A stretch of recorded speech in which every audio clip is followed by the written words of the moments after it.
আসসালামু আলাইকুম এভরিওয়ান, কেমন আছেন আপনারা? আমি আলহামদুলিল্লাহ ভালো আছি। তো আশা করি আপনারাও ভালো আছেন। তো আজকে আমি পেঁপে দিয়ে রান্না করব, মুরগির মাংস দিয়ে। অল্প একটু মুরগির মাংস আর দুইটা পেঁপে কুচি কুচি করে কেটে মুরগির মাংসের মধ্যে হলুদ মিশিয়ে নিয়েছি। তো মাংস দিয়ে রান্না করব, কারণ মাছে গ্যাস আছে, মুরগির মাংসে গ্যাস নেই। তো আমাদের গ্যাস্ট্রিকটা প্রচুর পরিমাণ বেড়ে গেছে, তাই ভাবলাম আজকে একটু পেঁপে রান্না করি মাংস দিয়ে। তো চুলায় অল্প একটু তেল দিয়ে দিয়েছি পেঁপেটা রান্নার জন্য মাংস দিয়ে, কারণ বেশি তেলে আবার ফ্যাট এই ঘুরে ফিরে কি হয়ে যাবে, এই জন্য। তো একটু তেল দিয়ে দিলাম আর দিয়ে দিচ্ছি মাংসটা আগে থেকে দিয়ে তার কাছে দিয়ে দিচ্ছি রসুন বাটা 1 টেবিল চামচ, রসুন বাটা 1 টেবিল চামচ, আদা বাটা আর 2 টেবিল চামচ পেঁয়াজ বাটা।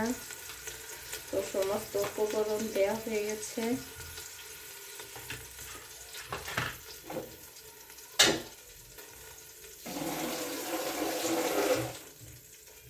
তো এখন যা দিব সেটা হলো হালকা পরিমাণে একটু পানি দিয়ে দিচ্ছি, আর এখন দিয়ে দিব বাকি মশলাগুলো অ্যাড করে দিব।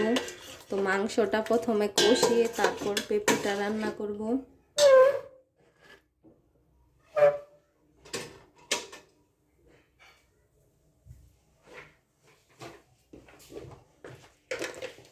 তো লবণ দিয়ে দিলাম, দিয়ে দিচ্ছি 1/2 চামচ মরিচের গুঁড়া,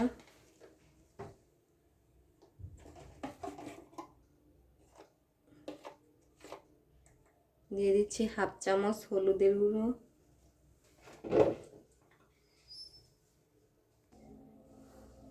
তো এবার পারফেক্টলি সব কিছু মিশিয়ে নিলাম। তো মাংসটা হোক, তারপরে বাকি রান্না করব।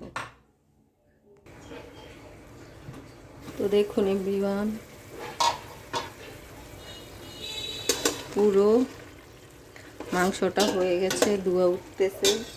তো আমি এ পর্যায়ে পেঁপে দিয়ে দিচ্ছি আর একটা তেজপাতা কুচি করে দিয়ে দিচ্ছি।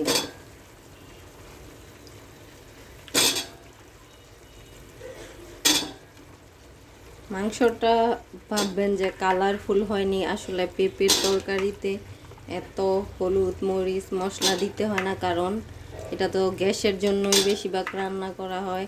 যাদের একটু বেশি গ্যাস্ট্রিক তাদের জন্য পেঁপে কাঁচকলা এগুলো খুবই ভালো। তো এই জন্য বেশি মশলা দিলে ভালো হয় না। তো ভালো করে নেড়ে চেড়ে দিচ্ছি পেঁপেগুলো দিয়ে।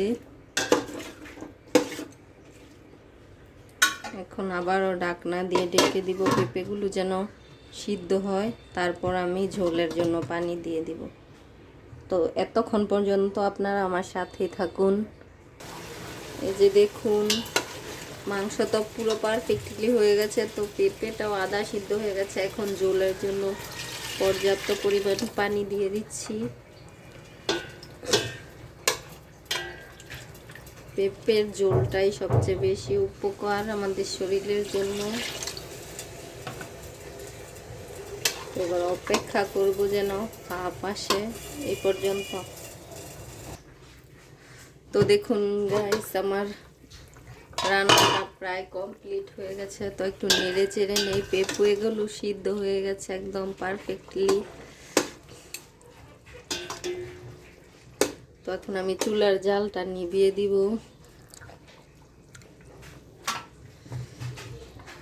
নিভিয়ে দেওয়ার পর 15 মিনিট এখানে রাখবো, তাহলে আসল ফ্লেভারটা বের হবে। সরি, আর বাকি দুইটা মশলাই দেওয়ার জন্য মনে নাই একটু। তো জিরের গুঁড়ো আর ধনিয়া গুঁড়ো দিয়ে, জিরে গুঁড়ো দিয়ে দিয়েছি 1 চামচ, ধনিয়া গুঁড়ো দিয়ে দিয়েছি 2 টেবিল চামচ। এখন এটা নেড়ে চেড়ে পারফেক্টলি মিশিয়ে নিলাম।